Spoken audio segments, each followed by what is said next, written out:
এবং শিক্ষা ধ্বংস হতে চলেছে। মানুষের রুজি রুটি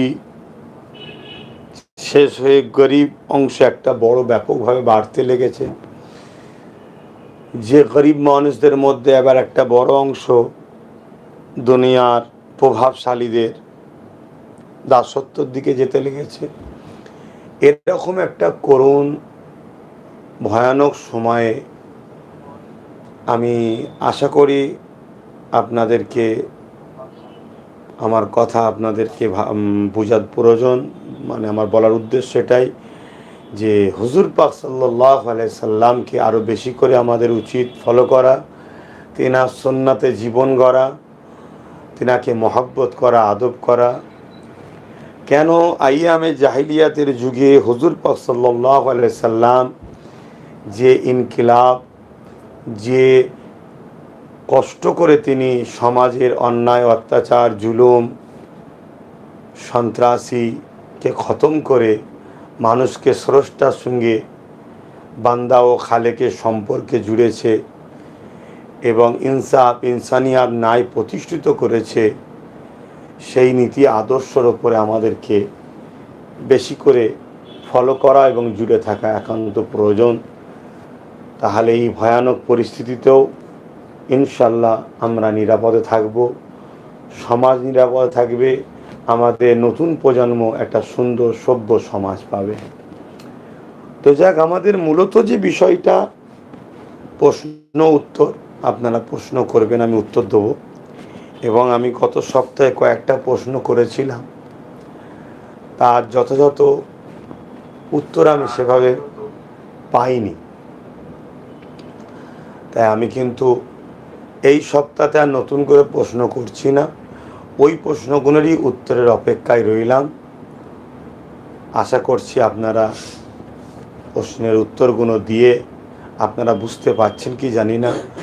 আমার ওই PABS পেজের কমেন্ট যেখানে করছেন সেখানে লিঙ্কটা দেবেন এবং পীরজাদা এমডি আব্বাস সিদ্দিকী যে পেজটা আছে, PABS ইউটিউব এবং পীরজাদা এমডি আব্বাস সিদ্দিকী যে পেজটা আছে, ওই পেজে ওই লিঙ্কটা দিয়ে দেবেন, বাকিটা আমি দেখে নেব। আসেন আপনারা প্রশ্ন করেন, আমি আপনাদের সঙ্গে প্রশ্ন উত্তরে এপিসোডে বা অধ্যায়ে আমি কথা বলতে চাইছি। একজন প্রশ্ন করছে, কাকদ্বীপে রাতের অন্ধকারে কালী ঠাকুরের মাথা কেটে নেওয়ার ঘটনায় পুলিশ একজনকে গ্রেফতার করেছে। মৃত ব্যক্তির নাম নারায়ণ হালদার। এর আগে নদিয়ায় সরস্বতী ঠাকুরের মূর্তি ভেঙে ছিল বিজেপির মঞ্চের সদস্য। রাজ্যের বিভিন্ন প্রান্তে সম্প্রীতি নষ্ট করার চক্রান্ত চলছে। দেখুন, এটা একটা রাজনীতির দুশ্চরিত্র বদমাইশ নেতাদের একটা ষড়যন্ত্র। এটা করে সমাজের মহলকে একটা অশান্ত করে দাঙ্গা, সুস্থ সমাজকে ব্যস্ত করার একটা পরিকল্পনা, এবং এইটা দেখিয়ে বিশেষ এক সম্প্রদায়কে টার্গেট করে মূলত বিজেপি তার রাজনীতির রুটি সাধতে চাইছে। তবে দুঃখের সাথে বলতে হয়, রাজ্য সরকারেরও সহযোগিতা রয়েছে, তাই এই কাজ হচ্ছে। যদি বলেন আপনি সেই আবার রাজ্য সরকার কেন জড়ালেন, কেন আমি এজন্যে জড়াচ্ছি, যখন এই ঘটনা ঘটে নদিয়াতে ঘটেছে, তখন যদি কড়া হাতে যারা এই মানে অসভ্যতা, এই বর্বরতা, যারা সমাজের সম্প্রীতিকে বিঘ্ন ঘটায়, যে সম্প্রীতি বিঘ্ন করলে একটা দাঙ্গা হবে, হাজার হাজার ঘর বাড়ি পূর্বে মানুষের জীবন যাবে, এই রকম একটা অন্যায় কাজের যে আসামি, তাদেরকে যদি শাসক প্রশাসন দিয়ে এবং তাদের যদি যথাযথ উপযুক্ত শাস্তির ব্যবস্থা করতো বা করে, তাহলে নতুন করে এই অন্যায় কাজে কেউ পা দিবার সাহস দেখাবে না, পা দিবার কেউ জন্য চেষ্টা করবে না। দ্বিতীয় নম্বর, যে গতকালকে কাকদ্বীপে যেটা ঘটেছে, যেখানে যারা বা যে করেছে, এটা তো একটা পরিবেশকে নষ্ট, স্বাভাবিক বার্তা দিকে যাবে। অলরেডি শুভেন্দু কি বলছে, জিহাদিরা করেছে। শুভেন্দু জিহাদি শব্দের মানে জানি কি, আমি জানি না। জিহাদ শব্দটা খারাপ কথা নয়, খুব ভালো কথা। বাংলায় যাকে বলা হয় সংগ্রাম করা, চেষ্টা করা, লক্ষ্য স্থানে পৌঁছানোর জন্যে। আর সবথেকে বড় জিহাদ হলো সমস্ত বুরাই থেকে নিজেকে বাঁচাবার চেষ্টা করা। শুভেন্দু এই ভাষা জানে কি জানি না, কেন ওর মধ্যে সেই বিদ্যা সেই পড়াশোনা আছে কি আমার জানা নাই। তবে শুভেন্দু অধিকারী এটা বলে কি করতে চাইছে, একটা সমাজের মধ্যে একটা ভোটাভুটি ভাগ করে এবং দাঙ্গার পরিস্থিতি তৈরি করতে চাইছে। সেখানে যখন একটা ধরা পড়ছে একটা ব্যক্তি, তাহলে এই বিষয়ে শাসকের তো সক্রিয় হওয়া দরকার, এমন করা ব্যবস্থা নেওয়া দরকার। এবং এই যে না জেনে শুনে শুভেন্দু একটা জাতিকে টার্গেট করছে, শুভেন্দুর বিরুদ্ধে তো শাসকের মামলা করে তাকে গ্যারেজ করা দরকার। কেন এই সরকার তো জিতে আছে যাদের ভোটে, তাদের কাছে প্রকাশ্য এরকম একটা দাঙ্গা এবং এরকম একটা মানুষের ধর্মীয় ভালোবাসার উপরে আঘাত দিবার একটা যে চক্রান্ত করছে, এর বিরুদ্ধে তো ওকেও তো বন্দি করা দরকার। কিন্তু শাসক এর পিছনে নরম ভাব দেখাবে, শাসক মারবে কাদেরকে, নির্দোষ দেখাবে। তাহলে এই জায়গায় এটা রাজনীতির একটা মানে দিদি মোদির একটা গাঢ়সাজ, মানে সাজানো একটা নাটক, যেখানে মানুষ, নিরীহ মানুষের দোকান থেকে শুরু করে রুজি রুটি একসাথে ভ্রাতৃত্ব মিল বন্ধন এটা নষ্ট হবে। এজন্যে সাধারণ মানুষকে বলবো, এইসব যখন ঘটনা ঘটবে, এই কাকে কান লিগেছে এরম না ছুটে আগে প্রকৃত তথ্যটা তারপরে তার বিরুদ্ধে যারা অন্যায় করবে তাদের বিরুদ্ধে প্রতিবেশী মানুষ ঐক্য হয়ে যাতে সম্প্রীতি বিঘ্ন না হয়, তার বিচার ব্যবস্থার জন্য আন্দোলন করা দরকার। একজন প্রশ্ন করছে, মহিদুল ইসলাম হলদিয়াতে বলছিলাম, বিগত কিছুদিন ধরে নোটিশ করছি 5 বছর আগে আপনার একটা 20 সেকেন্ডের ভিডিও কাটিং করে তৃণমূলের আইটি সেলের সমাজবিরোধীদের সোশ্যাল মিডিয়ায় অপপ্রচার চালিয়ে নিজেদের বিজ্ঞ মনে করছে। আপনি আর কি বলেছেন, আমার কথা বিজেপিকে ভোট দেবেন তারা হাত তোলেন। আবার কিছু চাটুকারের সঙ্গে আপনার এই কাটিং মন্তব্য দিয়ে আপনার পরিবারের ভাইদের কাছে বাইক নিতে যায়। আপনার সম্মানীয় ভাইজানেরা আপনার মন্তব্যের অপব্যাখ্যা করেছে, বিষয়ে আপনার মন্তব্য। প্রথমে আমার মইদুল ভাইকে বলি, আমার ভাইদের বিষয়ে আমি কিচ্ছু বলবো না। আমিও সব জানি আমার ভাইরা কে কি বলে না বলে, কিন্তু আমি আমার পরিবারের বিষয়ে আগেও মুখ খুলিনি, আজও খুলব না। এটাকে যদি কেউ অন্য নজরে দেখে আমার কিছু করার নেই। কেন অনেক জায়গায় মুখ খোলার ক্ষমতা থাকলেও মুখ না খোলা ভালো। কেন আজ না হলে কাল হয়তো আমার চুপ থাকার জন্য সেই ভাইটাই ভুল বুঝে একদিন আমার কাছে আসতে পারে। আর আজকে যদি আমি তার সাথে কিছু বলে দিই, সে হয়তো ভুল বোঝার পরেও সে হয়তো জেদবশত আমার কাছে নাও আসতে পারে। দ্বিতীয় নম্বর, আপনি তো নিজেই বলছেন যে টিএমসির আইটি সেল 30 সেকেন্ডের ভিডিওকে, 30 সেকেন্ড তো 30 সেকেন্ডের 30 সেকেন্ড 20 সেকেন্ডের ভিডিও কোনো কথা হয়? এটা কি? তাহলে টিএমসি তো চাইছে আমাকে বিজেপি প্রমাণ না করতে পারলে, মুসলমানদের ঘরে টিএমসি যে ধ্বংস করতে চাইছে, আমি যেটা মুসলমানদেরকে বোঝাচ্ছি, তাহলে টিএমসি মুসলমানদেরকে ধ্বংস করতে পারবে না। আর আমাকে যদি বিজেপি প্রমাণ করা যায়, তাহলে আমার কথা মুসলমান শুনবে না। এটা তো সঠিক, একদম সহজ লজিক।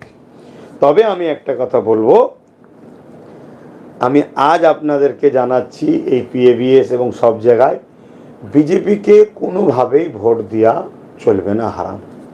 আমি আমার শিষ্য ভক্ত মুরিদ অনুসারীদের ঘরে 2020 সালে, আজকের কথা নয়, অনেক দিনকারের কথা, হয়তো এমন কিছু প্রশ্ন করেছিলাম যে আপনারা আমাকে কত বিশ্বাস করেন, কত ভালোবাসেন, যে বিজেপির মতো অপদার্থ, সমাজবিরোধী, দেশবিরোধী, সন্ত্রাসী, দাঙ্গাবাজ কি বললে কম হবে, সেই রকম একটা দলকেও যদি আমি বলি ভোট দেবো, আমার শিষ্য ভক্ত মুরিদ ভালোবাসার মানুষ, আপনারা কি আমার কথা মানবেন? কিরম বিশ্বাস করেন? এরমও হয়েছিল হয়তো। তবে তার পুরো ভিডিওটা আমি চাইব আপনারা সংগ্রহ করুন, দেখুন। তবে এই বিষয়ে আমি দেখছিলাম, একজন আমাকে ভিডিও পাঠিয়েছিল, তারপরেই আমি বলছি যে বিজেপিকে কোনোভাবেই ভোট দেওয়া যাবে না। সে যদি আপনাদের দাবি দাবা পূরণও করে দেওয়া যাবে না, কেন সে ইসলামের দুশ্মন। তবে বর্তমান যে সরকার, অর্থাৎ টিএমসির কথাই বলেছিলাম, সে যদি আমাদের কিছু দাবি দাবার কথা বলেছিলাম, সম্ভবত আমার খেয়াল নেই অত। তবে এই লিঙ্কটা যদি আপনাদের এখানে দিয়ে দেন, আমার যারা রয়েছে, ভালো হয় মনে হয় লিঙ্কটাতে দিলে, আমার অত খেয়াল পড়ছে না। তবে আমি এতটুকু বলতে পারি, টিএমসি যখন বলেছিল এই বাংলার পিছিয়ে পড়া মানুষের অধিকার দেবে, ওই সময় একটা জায়গায় অনেকেই চেয়েছিল টিএমসি আসুক, একটা জায়গায় আমাকেও বলতে বাধ্য হচ্ছে আমিও ভেবেছিলাম যদি মানুষের উপকার হয়, 34 বছর বাম দেখলাম, আমি অতদিন হয়তো হায়াতে মানে আসিনি দুনিয়ায়, মানে যা দেখেছি সবাই বলছে, তা সেই জায়গাতে একটু যদি আসে তা। কিন্তু তখন কোনো রাজনীতির দলও আমার ছিল না, রাজনীতির বিষয়ে আমার কোনো বক্তব্য কথাও ছিল না আমার যত সম্ভব। তাহলে সেই জায়গাতে যারা এটা করছে শুধুমাত্র আমাকে একটা মিথ্যাভাবে প্রচার করে মানুষের কাছে আমাকে নষ্ট করার মানে খারাপ করার এক পরিকল্পনা করছে। তাই পুরো ভিডিওটা দেখার দাবি করব। আর মুসলিম সমাজকে বলবো, আল্লাহ রসুল বলেছে তুমি কারো বিষয়ে যদি কিছু শোনো, সেটা যদি পুরো ভেরিফাই না করো, সে বিষয়ে তুমি মন্তব্য করো, তাহলে তোমার মুনাফেকের খাতায় নাম উঠতে পারে। কেন? মিথ্যা কথা বলা এটা মুনাফেকের একটা আলামত। সন্দেহ করা ইমানদারদের ঘরে, আলেমদের ঘরে, এটাও একটা কুফুরি। এই জায়গাটা আল উলামা হিনাতুল কুফরুন, সেটাকেও মাথায় রাখবেন। এই পুরোটা দেখুন। তবে টিএমসি চাইছে যেমন করে হোক আব্বাস সিদ্দিকীকে বিজেপি প্রমাণ করব। তাই আজ আমি চ্যালেঞ্জ দিয়ে বলছি, এই বাংলায় বিজেপি বলে কিছু নেই আর টিএমসি বলে কিছু নেই। এরা দুজনই যেই বিজেপি সেই টিএমসি, এদের দুজনকেই চালাচ্ছে নাগপুরে আরএসএস। শুধু জার্সি আর নামটা আলাদা, এখানে টিএমসি নামে চলছে, অন্য অন্য রাজ্যে বিজেপি নামে চলছে। তো দুজনের কাজই এক। তবে বিজেপিকে সম্পূর্ণ সাপোর্ট করার বিষয়ে আমার ডাইরেক্ট ফতোয়া দিয়েছি, আজও দিচ্ছি, কোনোভাবে চলবে না। হারাম হারাম হারাম। যদি আপনাকে বলে প্রতি বাড়িতে একটা করে চাকরি দেবো বিজেপি, তাও বিজেপি করা হারাম। কেন? ইসলামের দুশ্মন, দেশের ক্ষতি করছে বিজেপি। অতএব আপনি দেশকে ভালোবাসেন, আগে আপনার নিজের চাকরি কথা শুধু ভাবলে হবে না। পাশাপাশি বর্তমান যে টিএমসি, আগে যে টিএমসি আসার সময় চেকেছিলাম আর আজকের যে টিএমসি, দুই টিএমসির মধ্যে অনেক পার্থক্য হয়ে গেছে। আগে ছিল মুখোশ, এখন অরিজিনাল মুখ বেরোচ্ছে। এই টিএমসি বাংলাতে বিজেপিকে জায়গা করেছে। মমতা ব্যানার্জি নিজে বলেছে বিজেপিকে ফান্ডে এনে লড়বো। তারপরে অটল বিহারী বাজপেয়ীর সঙ্গে হাত ধরে দল করেছে, সম্পূর্ণ অর্থ থেকে শুরু করে সব অটল বিহারী বাজপেয়ী দিয়েছে। এবং মুকুল রায় সে বলেছে যেই বিজেপি সেই টিএমসি। শোভন সম্ভবত সেও বলেছে যেই বিজেপি সেই টিএমসি। এবং টিএমসি বিজেপি একসাথে কলকাতাতে পৌরসভায় লড়েছে, জিতেছে। তারপরে এই রিসেন্ট আবার দেখুন না, বিজেপির সভাপতি কি নাম যেন, বিজেপি সভাপতি, আরে যে রিসেন্ট সভাপতি হয়েছে শ্রমিক ভট্টাচার্য না কি, যাই হোক, সেও বলছে আরে কংগ্রেসকে শেষ করার জন্য, কংগ্রেসকে ভাঙিয়ে বিজেপি নামক শিশুর জন্ম আমরা দিয়েছি। আর আজকেও টিএমসি পশ্চিমবাংলায় বেঁচে আছে, একে টিএমসি বিজেপি বাঁচিয়ে রেখেছে, কেন্দ্র সরকার বাঁচিয়ে রেখেছে। কেন? এই পশ্চিমবাংলায় বিজেপির কোনো ভিত নেই, কোনো জায়গা নাই। অতএব এই পশ্চিমবাংলায় আরএসএসের কাজ টিএমসি করছে, অন্য অন্য জায়গায় বিজেপি আরএসএসের কাজ করছে। অলরেডি মমতা ব্যানার্জি আরএসএসের প্রশংসা করেছে, কোনোদিন তার মুখ থেকে আরএসএসের বিরুদ্ধে কথা শোনেননি। অথচ যে আরএসএসের টার্গেট ইসলাম ও মুসলমানকে ভারত থেকে শেষ করার। এর বিষয়ে আরও বিস্তারিত আমি ভিডিওটা পেতাম, একজন কেউ মনে হচ্ছে দেখাচ্ছিল পুরো ভিডিওটা, তারা বলতে সুবিধা হতো। তা সামনে জম্মায় যদি আমি ভিডিওটা পাই বা লিঙ্কটাতে দেবেন সবচেয়ে ভালো। আমি পিএবিএস এ লাইভ আছে, তো পিএবিএস আমার ভাই কি নাম যেন, মহিদুল ভাই, একটু দেখলেও ভাই 2020 কথা খেয়াল আছে ভাই। হ্যাঁ, এরকম করছে টিএমসিরা, এরকম করে করে আমার ভিডিওকে কেটে কোনো জায়গা থেকে না অক্ষরটাকে তুলে নিচ্ছে, এরকমভাবে কোনো জায়গায় হ্যাঁ অক্ষর, এরকম সব কেটে কুটে এলোমেলো করে যেমন করে কিনা চাইছে আমাকে মানুষের কাছে প্রমাণ করলো আব্বাস সিদ্দিকী বিজেপি। নওয়াজুবিল্লাহ মিন জালিল্লাহ হাওলা ওয়ালা কুওয়াতা ইল্লা বিল্লাহিল আযীম। আল্লাহ তার আগে মরণ দিক, একটা লোকমা গালে হারাম খাবার আগে আল্লাহ যেন মৃত্যু দেয়। আমি নিজের মৃত্যুর কামনা নিজেই করছি, আল্লাহ সেই লোভ লালসা থেকে হেফাজত করুক। আর যারা এইভাবে সমাজকে গোমরাহ করছে, আল্লাহ যেন তাদের বিচার করে। নূর ইসলাম শেখ প্রশ্ন করছে, আজকের কি সমাজে কিছু নেতা আছে যারা নামাজ পড়ে না, মুসলিম নেতা নামাজ পড়ে না, অথচ ভাই ফোটার দিন টুপি মাথায় দিয়ে গিয়ে ফোটান। দেখুন, নামাজ পড়েন এটা কাবিরা গুনাহ। নামাজ প্রত্যেকটা নরনারী, স্বাধীন বালেক নরনারীর জন্য নামাজ পড়া ফরজে আইন, পড়তেই হবে, কোনোভাবে মাপ নেই। তবে কেউ যদি ঘুমিয়ে পড়ে বা কোনো ইমার্জেন্সি কোনো কাজে মিস হয়ে যায়, কাজা পড়ে নেওয়া উচিত। কেন? সব থেকে বড় ইসলামে ইবাদত হচ্ছে নামাজ। আফজালুল ইবাদত ইবাদতুস সালাত। এবং রসুল পাক সাল্লাল্লাহু আলাইহি ওয়াসাল্লামের হাদিস, কাফের আর মুসলমানের মধ্যে পার্থক্য পরিচয় হিসাবে নামাজ। তাই আমি সবাইকে বলবো নামাজ পড়ার জন্য উচিত, নামাজকে ইচ্ছা করে মিস করবেন না। আর যেসব নেতাদের কথা আমার নূর ভাই বলছেন, আমি খুব ভালো করে একটা কথা বলছি। আমাদের পৃথিবীতে একটা দেশ আছে স্পেন নাম, স্পেনে 800 বছর মুসলমান রাজত্ব করেছিল। ওই স্পেনে এক সময় কিছু মুসলমানকে খ্রিস্টানরা প্রচুর অর্থ লোভ দিল, দিয়ে তাদেরকে ধর্মান্তরিত করলো, অর্থাৎ তারা ভেতরে ভেতরে খ্রিস্টান হয়ে গেল। কিন্তু তাদের ঘরে খ্রিস্টানরা বলল, তোমরা খ্রিস্টান হয়েছো, প্রচার করতে পারবে না, তোমরা মুসলমান সেজেই থাকো, আর আমি তোমাদেরকে অর্থ দেবো, পাওয়ার দেবো, সব দেবো, তোমরা মুসলমানদের আস্তে আস্তে নেতা লিডার হও। এইভাবে সেই খ্রিস্টান ভেতরে হয়ে যাওয়া মুনাফিক মুসলমানগুলো, যাতে করে সমাজ মুসলমান জানে, তারা আস্তে আস্তে সে অর্থ নিয়ে রাজ ক্ষমতা দখল করলো। রাজ ক্ষমতা দখল করার পর আস্তে আস্তে আস্তে আস্তে খ্রিস্টানকে সেই স্পেনে জায়গা তৈরি করে দিল, জমি সব কিছু, আস্তে আস্তে সেই ইসলামকে বা মুসলমানকে স্পেন থেকে এই মুনাফিক মুসলমানদের ষড়যন্ত্রে শেষ করে দেওয়া হলো। আমার ভয় হয় এই যে নামধারী মুসলমান, এদেরকে কখনো এই যেমন অর্জুন সিং একটা এত বড় কথা বলে, এর বিরুদ্ধে কেস করতে দেখা যায় না, অথচ কেউ মুসলিম সমাজের ছেলেরা ছোট্ট কিছু ভুল কথা, ভুল বলবো না, হয়তো ভাষাগত কিছু মিস্টেক করলে এই মুনাফিক মুসলমান নেতাগুলো কেস করে দেয়, জুলুম করে, ইত্যাদি ইত্যাদি করে। তো সেই জায়গায় এরা হয়তো ভেতরে ভেতরে ইসলামকে অনেক আগেই ছেড়ে দিয়েছে, আর এদেরকে রাজনীতির দলে যারা ইসলাম বিদ্বেষী দল, তারা হয়তো এদেরকে বলে রেখেছে ওই তাদের মতো যে অর্থ দেবো, পাওয়ার দেবো, সব দেবো, তোরা মুসলিম সেজেই থাক, মুসলমানদের রাজনীতির নেতা হয়ে আস্তে জায়গা দখল কর, যখন আস্তে আস্তে মুসলমানকে শেষ করব তখন তোরা প্রকাশ হবি, এখন তোরা মুসলমান হয়েই থাক। এরকমও হলেও হতে পারে, কেন এদেরকে কখনোই দেখিনি ইসলাম মুসলমান বা মুসলিম সমাজের কোনো গরিবদের দরদি দেখাতে।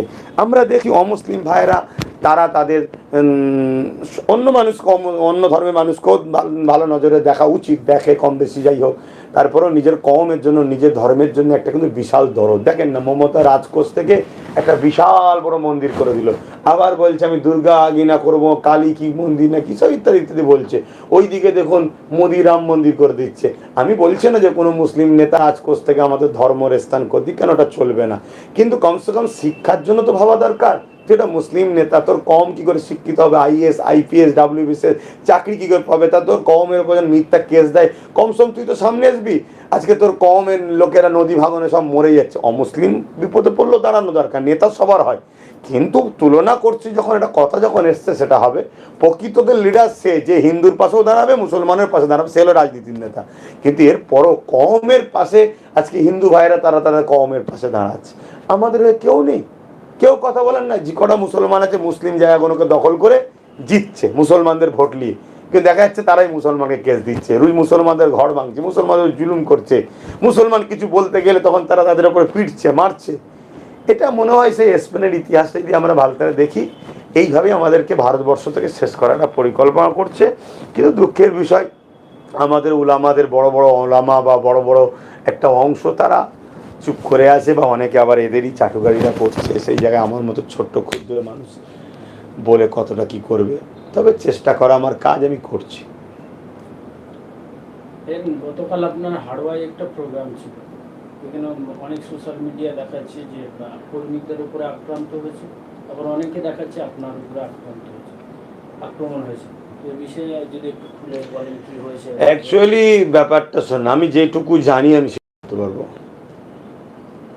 যখন আমি 4টেই পৌঁছবো বলেছিলাম, আমি সম্ভবত ওই 3টে, 3:30 কি 3:40 হবে, আমি ওই শ্যামনগর না কি বলে, পাগলাপি শ্যামনগর এই দিক দিয়ে যাচ্ছি, হঠাৎ করে ফোন এলো, কে ফোন করেছিল আমার সাথের লোককে, যে মোজামপুর না বলে একটা কি এক জায়গা আছে মোজামপুর, সেখানে টিএমসি রাস্তার ধারে একটা পার্টি সার্ভিস আছে, ওইখানে নাকি একটা লোক যাচ্ছিল, তাকে মারধর করেছে, জামা ফামা ছিঁড়ে দিয়েছে, বা ওখানে টিএমসি লোকেরা ভিড় করে দাঁড়িয়ে আছে, তারা যারা লোক যাচ্ছে তাদের উপরে জুলুম করছে, কারণ তখন অলরেডি মাঠে সব লোক চলে গেছে, মানে একটা দুটো ছড়িয়ে ছিটিয়ে যাচ্ছে, তাদের উপর জুলুম করছে। তা এই কথাটা শুনে আমি গেলাম যে মোজামপুরে যাওয়ার একটু আগে দেখি আমার গাড়িটাকে বেশ অনেক লোক যে দাঁড়িয়ে আছে, দাঁড় করালো। আমি ড্রাইভারকে বললাম এরাই মনে হচ্ছে মারছে, তুই ঘাবড়াবার কোনো চিন্তা নেই, ওখানে গিয়েই দাঁড়াবি, তোরা কেউ নামবি না, আমি নামবো। কেন ওদের যদি দম থাকে আমাকে একবার টাচ করুক না, তারপরে বাংলায় কি করতে হয় সে খেলতে পরে হবে। তোরা কিন্তু গাড়ি থেকে কেউ নামবি না, আমি নেবে কথা বলবো। কিন্তু আর একটু আগে যে দেখি আমার আহলে সুন্নাত পতাকা লড়া, তেমন কিন্তু আমাদের লোক রে। তো যাই হোক, আমি কাঁচ লাগালাম, গাড়ি থেকে নামলাম না, কাঁচ লাগালাম, কী হয়েছে দেখলাম ওই লোকটাকে নিয়ে এসলো, যা জামা টামা ছিঁড়া, মধ্যবয়স্ক একটা লোক। আমার দেখে খারাপ লাগলো, আমি কী হয়েছে ভাই, এরম দ্বারা আমি যাচ্ছিলাম, আমাকে মারধর করেছে। আমি বললাম যাক তুমি থানায় কেস করো, না এর পক্ষে থাকলে জালিমরা জুলুম করবে, তোমার কি মন ভেঙে যাচ্ছে নাকি? সে বললো ভাইজান আমি তো ইসলামের জন্য যাচ্ছি। আমি ইসলামের জন্য যাচ্ছি জানি, কিন্তু যে শাসক আছে সে তো ইসলাম বিদ্বেষী, এটা তো আমার কমের একটা অংশ বুঝতে পারছে না। আর বুঝলেও ওই আবার বললাম মুসলিম সেই আছে, তো ভেতরে ইসলাম ছেড়ে দিয়েছে, যেমন স্পেনে হয়েছিল। তো আমি প্রোগ্রামে গেলাম, প্রোগ্রামে আমি খুব ঠান্ডাভাবে প্রোগ্রাম করতে চাইছিলাম। ওই দিকের বিষয় যেটা অর্জুন সিং বলেছে, আইলাম মোহাম্মদ সাল্লামের বিষয়টা যে কানপুরে হয়েছে, এই বিষয়ে আমাদের প্রতিবাদ ছিল। এবং আমার রাজ্যে যে নবী দিবসে আসার জন্য যে কি বলে তার কেটে দেওয়া হয়েছে কারেন্টের, বা মানুষের জুলুম হয়েছে, এই বিষয়ে প্রোগ্রাম ছিল, তা আন্দোলন করছিলাম। তো হঠাৎ করে ওই লোকটা মেম্বারও আসলো, আমি বললাম, বলে যে দেখালাম যে এই ব্যাপারে এই লোকটাকে মেরেছে। এবং সেখানে আমি বড় পাওয়ারের সাথেই আল্লাহ বলালেন, বললাম যে আমি মোজাম্পুর দিয়ে আবার যাব, কোনো যদি মায়ের সন্তান থাকে, বীর সন্তান, তোমরা তো বীর, গরিবকে মেরে বীর মনে করো, তাহলে আমাকে রোকো। এদের কি দোষ? যদি এই প্রোগ্রামে আসাটা অন্যায়, প্রোগ্রামটা করা অন্যায়, আইলাম মোহাম্মদ সাল্লাম উত্তরপ্রদেশে লিখার জন্য জেল দিচ্ছে, সেই ভাইদের পাশে দাঁড়িয়ে যদি প্রতিবাদ করাটা অন্যায় হয়, বা আমার রাজ্যে আইলাম মোহাম্মদ সাল্লাম লিখার জন্য রাজ্য সরকারের লোকেরা খুলে দিচ্ছে বা পুলিশ খুলে দিচ্ছে, এটা যদি অন্যায় হয়, মানে অন্যায়, এর বিরোধী করা যদি অন্যায় হয়, বা কি বলে অর্জুন সিং ইসলামের নামে কত বড় মিথ্যা কথা বললো যে ইসলামে নাকি রেপ করা পাপ নয়, ওর বিরোধী করাটা যদি অন্যায় হয়, বা নবী দিবসে আসার জন্য কারেন্টের তার কেটে দেওয়া, তার বিরোধী করা যদি অন্যায় হয়, তাহলে এইটা তো মেন প্রোগ্রামের সব কিছু আমি। তা তোরা আমি যাব, আমাকে ধর, আমার উপরে জুলুমটা কর। কিন্তু দুঃখের সাথে বলতে হয়, এরা আমি যখন আসলাম ওই মোজামপুরে দেখলাম যেমন স্বাভাবিক লোক কয়েকজন থাকে, তখন মাগরিবের সময় এসে যাচ্ছিল, ওই জায়গাটা শুনলাম নাকি মুসলিম জায়গা। দুঃখের বিষয় কি বলবো, ওপর দিকে থুতু ফেললে গায়ে পড়ে যাবে, ওখানে সব আমাদেরই সব থাকা, আমি দিকে যাচ্ছি না, মুসলিম সমাজ আছে, তা সেরকম কিছুই দেখলাম না, পুরো ফাঁকা। তা আমি বললাম যারা সাথে ছিল, এরা কই, কেউ তো নেই, আর নেই। যাবার সময় যখন দেখলাম তখনও ফাঁকা দেখেছি। তো সেই জায়গায় যখন এগিয়ে চলে আসছি, একটা আমার পিছনে বিশাল বাইক এসেছিল, তার পাশের অঞ্চলেই শ্যামনগর, পাগলাপীর সব তো আশপাশেই পড়ছে। আর একটা ইসলামের বিষয় যখন হবে, সে মানুষ যার ধর্মের মানুষ যাবে, মুসলমান যাবে। তা পিছন দিক থেকে নাকি গোটা 20-30 এরম বাইক যখন বাকি আছে রাস্তায়, আমি তো নাকি অনেক আগে চলে এসেছি, তাদের ওপরে নাকি ঘরের পিছনে সব দোকানের পিছনে লুকিয়ে ছিল, লাঠি ফাটি ছুঁড়েছে, মারধর করেছে। এটা বেরিয়ে যখন আমি চলে এসেছি প্রায় লাউহাটির কাছাকাছি, তখন আমার গাড়িতে একজন বসেছিল, তাকে ফোন করেছে কেউ যে এইরাম এরাম হয়েছে, আমি তার নাম বলছি না, ওই এলাকারই ছেলে, তাকে ফোন করেছে। আমি আবার খোঁজ খবর নিলাম, কথা বললাম। আমি বললাম দেখো, ওখানে যে একটা ছেলে আছে পিয়ারুল বলে নাম, উকিল সাহেব, তাকেও বললাম দেখো তুমি কি দল করো না করো সেটা পরের বিষয়, এটা ধর্মের বিষয়, ধর্মটা তো তোমারও।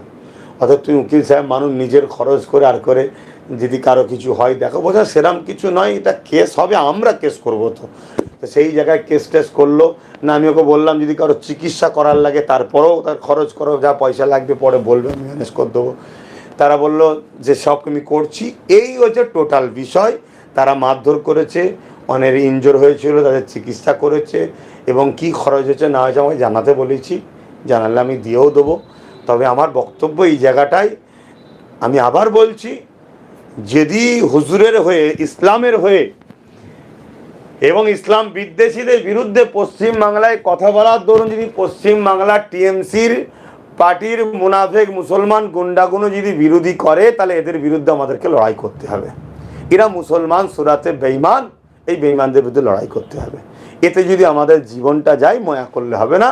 আর যাতে আব্বাস সিদ্দিকীর জীবন গেলেও ময়া করতে হবে, কারণ ইসলাম আমাদের কাছে সবার আগে, সব কিছুর উপরে। কিন্তু দুঃখের বিষয়, এরা পিছু থেকে হঠাৎ করে হামলা করলো কিছু বাইক। এই হচ্ছে মূল ঘটনা। তবে এটা অত্যন্ত দুঃখজনক, কেস করা হয়েছে। যদি প্রশাসন এর ব্যবস্থা নেয় তো ভালো, আর না হয় আমার ধর্মের ওপরে জুলুম হবে, আমার হুজুরের নামের ব্যানার টাঙালে এই বাংলা তো খুলে দেওয়া হবে, জুলুম হবে। বা অর্জুন সিংয়ের মতো মানবরূপী পশু ইসলামের আঘাত দেবে, তাকে ধরা হবে না, তার বিরুদ্ধে বলতে গেলে জুলুম হবে। তাহলে এই টিএমসি আর বিজেপি আগে যে বলেছিলাম এরা যে এক, তার প্রমাণ আজকে পাওয়া যাচ্ছে। এবার যে মুসলমানগুলো টিএমসি থেকে সংসার চলে বা ওই বললাম আগে হয়তো ভেতরে ভেতরে ইসলামই ছেড়ে দিয়েছে, যেমন আগে আমার ভাই প্রশ্ন করলো, তো সেরকম হয়তো কিছু মুনাফেক হতে পারে।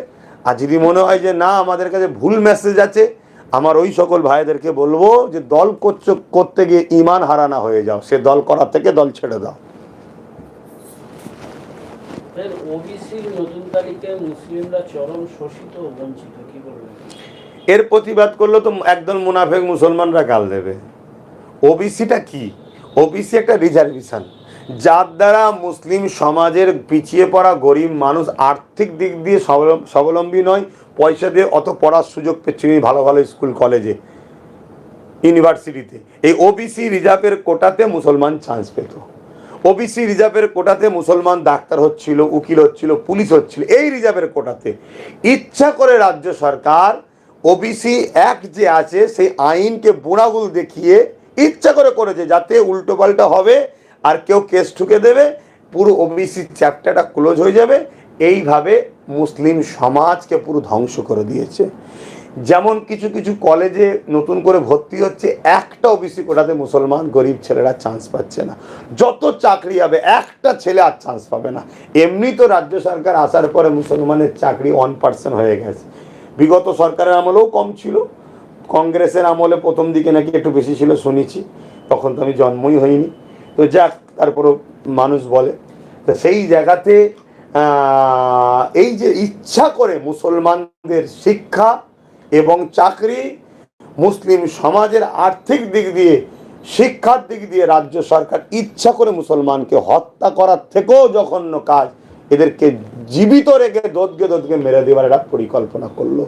এখনও যদি মুসলিম সমাজ এই বিষয়ে সজাগ না হয়, মুসলিম স্কলাররা সজাগ না হয়, মুসলিম উলামারা যদি সজাগ না হয়, মুসলিম ইমামরা যদি সজাগ না হয়, মুসলিম সমাজের সাধারণ লাইনে, জেনারেল লাইনের উচ্চশিক্ষিত মানুষরা যদি সমাজ না হয়, মুসলিম সমাজে যারা বুদ্ধিজীবী দাবিদার তারা যদি সজাগ না হয়, তাহলে আমার সমাজকে তো আমরাই শেষ করে দিলাম।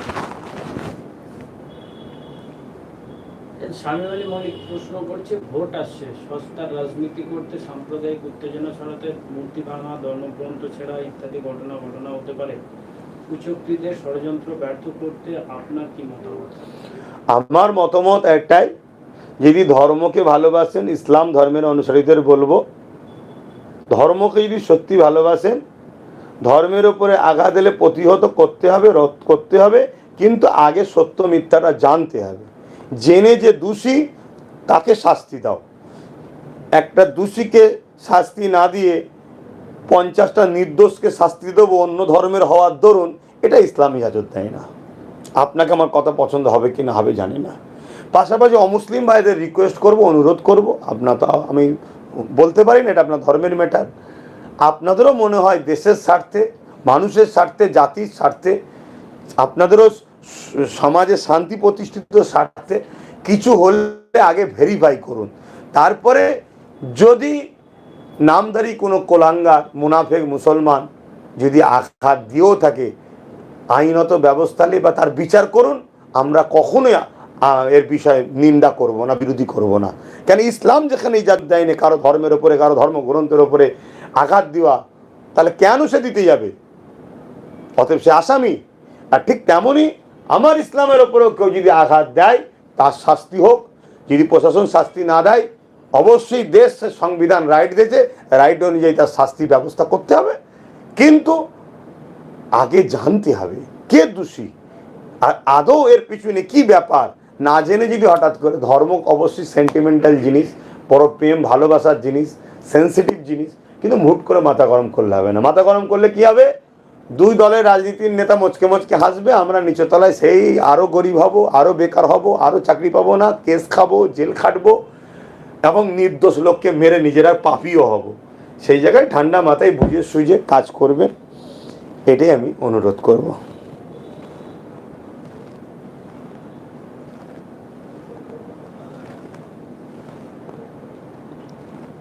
সৃজন চৌধুরী প্রশ্ন করছে, শুভেন্দু অধিকারী অর্জুন সিংকে নিয়ে মমতা ব্যানার্জি সংখ্যালঘু ভোটকে নিজের পকেটে রাখবে, মুসলিম বিদ্বেষী কিছু বলাবে, তারপর বলবে বিজেপি চলে এলে তোমাদের শেষ করে দেবো। এই বিষয়ে আপনি কি বলবেন? একদম কারেক্ট কথাই বলেছেন। তো দাদা আমার মনে হয় কোনো ভদ্র জেন্টলম্যান শিক্ষিত মানুষ, তাই ধরতে পেরেছে। একদম কারেক্ট কথা বলেছে। কেন এটা হলো মমতা ব্যানার্জি এবং টিএমসির পুরো ঘটা। মমতা ব্যানার্জি তো বলেছিল বিজেপিকে ফন্ড এনে লড়বো। পশ্চিম বাংলায় বিজেপির কোনো বুথ কেন্দ্রিক কোনো সংগঠন নেই, কোনো মজবুত নেই, তাহলে ৭৭টা যেতে কি করে, 18 না 19টা এমপি যেতে কি করে? এটা মমতা ইচ্ছা করে জিতিয়েছে। কোনো জায়গায় এমন জিতেছে, মালদা বৈষ্ণবনগর সম্ভবত 75% ওপরে মুসলিম, সেখানে বিজেপি যেতে কি করে জিতাচ্ছে। এগুলো করা হচ্ছে শুধুমাত্র যদি বিজেপি ছাড়া অন্য কেউ বিরোধী থাকে, বাম হোক, কংগ্রেস হোক, আইএসএফ হোক, তাহলে স্বাভাবিক মুসলমান, বামে জুলুম হয়েছে, কংগ্রেসের জুলুম করেছে, আইএসএফ নতুন দল হলেও মুসলমান কমসে কম লাভ মেরে চলে যাবে। কিন্তু বিজেপিকে তো যাবে না, মমতা মেরে ফেললেও বিজেপিতে যাবে না। তাহলে মুসলিম ভোটটাকে সহজে পাওয়া যাবে, তাই শুভেন্দুকে ছেড়ে রেখেছে, কি বলে অর্জুন সিংকে ছেড়ে রেখেছে। অর্জুন সিং কে? টিএমসির লোক, তো টিএমসির হয়ে দাঁড়ায়নি, টিএমসির হয়ে জিতেছে। তাহলে বলুন টিএমসির তো শুভেন্দু কে? অবশ্যই চাই। কেরলের সরকার যদি বিল পাস করে যদি এসআইআর বন্ধ করতে হবে, রাজ্য সরকার করছে না কেন? রাজ্য সরকার তো কি বলে ওয়াকফ কালা কানুনকে তো এসআইআর করে বিল পাস করে বন্ধ করতে পারত, করে না কেন? অলরেডি কেরলের সরকার পুরো বিল পাস করে তারা এসআইআর কেরলে বন্ধ করে দিয়েছে। ভারতবর্ষের সব থেকে শিক্ষা সব দিক দিয়ে উন্নত শুনছি কেরল, এবং আমি কেরলেও গিয়ে দেখেছি খুব ভালো জায়গা। সেই সরকার করতে পারছে, আমার রাজ্য সরকার করতে পারছে না কেন? উপরন্তু দিন রাত মুসলমানদের ভয় দেখাচ্ছে, তেরিয়ে দেবে, এমরে দেবে, হ্যান করে। আরে রাজ্য সরকারই তো শেয়ার করছে, সব সুযোগ সুবিধার টাকা খরচ থেকে শুরু করে বিএলআর সহযোগিতা করা থেকে সব তো দিচ্ছে। কিন্তু কে বুঝবে আর কে আমার কথা শুনবে? যাক, আপনারা যা কিছু আলোচনা করলাম, যদি কেউ আমার কথাতে কষ্ট পান, আমার কিছু করার নেই, সত্য কথা বলতে হবে। আমার ভালোবাসার মানুষ, আগামী সপ্তাহে শুক্রবার ইনশাল্লাহ আবার যদি সুস্থ ভালো থাকি আপনার সঙ্গে কথা হবে। আপনারা সুস্থ থাকেন, ভালো থাকেন, একটু চোখ কান খুলে রাখেন, সমাজকে দেখেন কি হচ্ছে, একটু সজাগ হন, একটু জাগুন, এবং অন্যায়কে মিটাবার জন্য, দেশের সংবিধানকে বাঁচাবার জন্য, গরিব মানুষের অধিকার দেবার জন্য সংগঠিত হন। পাশাপাশি যার ধর্ম তার কাছে তার উৎসব তার কাছে, আমার ধর্ম আমার উৎসব আমার কাছে। যদি কেউ আমার ধর্ম উৎসবে আঘাত দিতে যায়, তাকে প্রতিহত করার জন্য সংগঠিত হতে হবে। এটা আমার ভালোবাসা। আমার ভালোবাসা কেউ মেরে দেবে, শেষ করে দেবে, ক্ষতি করবে, আমি চুপ থাকবো, এটা মানুষের কাজ নয়। যাক, আমি নিশ্চয়ই বুঝতে পারছেন আমার এখান থেকে পুরো কপাল যন্ত্রণা করছে, এত ক্লান্ত, মানুষকে নিয়ে ব্যস্ত ছিলাম। প্রচুর মানুষ আল্লাহকারে দরবার আসছে, মুজাদ্দেদ জামানের সব ভালোবাসার। ফুরফুরা শরীফ হলো মুজাদ্দেদ জামানের, এটা মনে রাখবেন। ফুরফুরা শরীফ মুজাদ্দেদ জামানের, দাদা হুজুরের ফুরফুরা শরীফ। এই ফুরফুরা শরীফের তিনার 5 আওলাদ, তিনারা দাদা হুজুরের সিলসিলাকে ব্যাপকভাবে ছড়িয়েছে, কাজকাম করেছে। এখন 5 আওলাদের অনেক সাহেবজাদারা তিনারা কাজ করেছেন, আল্লাহর হাওয়ালায় চলে গেছেন। অনেক সাহেবজাদা এখনও আছেন, চাচাজান হুজুররা তিনারা কাজ করছেন। আমরা ভাইরা আছি, তারাও কাজ করছে। কথা বুঝে আসছে? ফুরফুরা শরীফ ইসলামের মার্কাজ, একটা ভারতবর্ষের দ্বিতীয় ইসলামের মার্কাজ হলো ফুরফুরা শরীফ। এখানে তাসাউফ থেকে শুরু করে এলমে আধ্যাত্মিক শিক্ষা, এলমে জাহিরি শিক্ষা, সর্ব বিষয়ে ইসলাম টোটাল কমপ্লিট জীবন ব্যবস্থা আমার মুজাদ্দেদ জামানের লাইফে আছে। তিনি টোটাল বিষয়টার উপরে জীবনযাপন করেছে। ইসলামের প্রতিটা জিনিস মানুষকে শিখিয়েছে, ইসলামের প্রতিটা রাস্তা মানুষকে দেখিয়েছে, ইসলামের প্রতিটা সাইড মানুষকে দেখিয়েছে। 2টো দেখিয়েছে, 3টে বাদ দিয়েছে, 3টে দেখিয়েছে, 2টো বাদ দিয়েছে, এমনটা নয়। দাদা হুজুর পীর কেবলা ছিলেন কোরআন সন্ন্যার পূর্ণাঙ্গ ধারক ও বাহক, দিন ইসলামের তিনি একজন উজ্জ্বল নক্ষত্র, ঊনবিংশ বিংশ শতাব্দীর মুজাদ্দেদ, তিনি আউলাদে রসুল, তিনি মুজাদ্দেদ, তিনি উলিল আমর, তিনি ঊনবিংশ বিংশ শতাব্দীর তামাম পৃথিবীর এমন একটা ব্যক্তি, তিনি নিজে ইসলামের পুরো লাইফটার উপরে যেভাবে চলা দরকার কোরআন সুন্নাহ যে চলেছে এবং তিনার ভক্ত মুরিদশালী শিষ্যদের ঘরে সেইভাবে চলার টোটাল রাস্তা দেখিয়েছে। নামাজের কথা, রোজার কথা, হজের কথা, দিনের কথা, পাশাপাশি মানব সেবা, দেশ সেবা, সমাজ সেবা, শিক্ষার জেনারেল লাইনের শিক্ষা, ধর্ম শিক্ষা, কুসংস্কার থেকে মানুষকে দূরে রাখা, শিরক থেকে দূরে থাকা, বেদাত থেকে দূরে রাখা, সমস্ত বিষয় তিনি মানুষকে শিখিয়েছেন। তাই এই মুজাদ্দেদ জামানের সেই ভালোবাসায় কোটি কোটি ভক্ত মুরিদদের, অনুসারীদের ছেলেপুলেরা এখনও আসে। তাদের মধ্যে থেকে একটু হলেও আব্বাস সিদ্দিকীকে মানুষ ভালোবাসে, দাদা হুজুরের দিকে তাকিয়ে তারা আসে। আমি যতটা পারি তাদের মেহমানদারি করা, তাদের সঙ্গে কথাবার্তা বলা, তাদের সুখে দুঃখের কথা বলা, তাদের ধর্মীয় সাইডের কথা বলা, তাদের এলমে মারেফাতের সাইডের কথা বলা, পাশাপাশি আবার দুনিয়াবি ক্ষেত্রে তাদের যে বর্তমান সময়ে রাজশক্তির হাতে ধর্মীয় যে আঘাত হচ্ছে এবং মানুষের রুজি রুটি, কর্মসংস্থান, স্বাস্থ্যের উপর আঘাত হচ্ছে, তারও সলিউশনের বিষয়ে মানুষকে সমাধান করা বা কথা বলা, এগুলো টোটালটাই তো ইসলাম।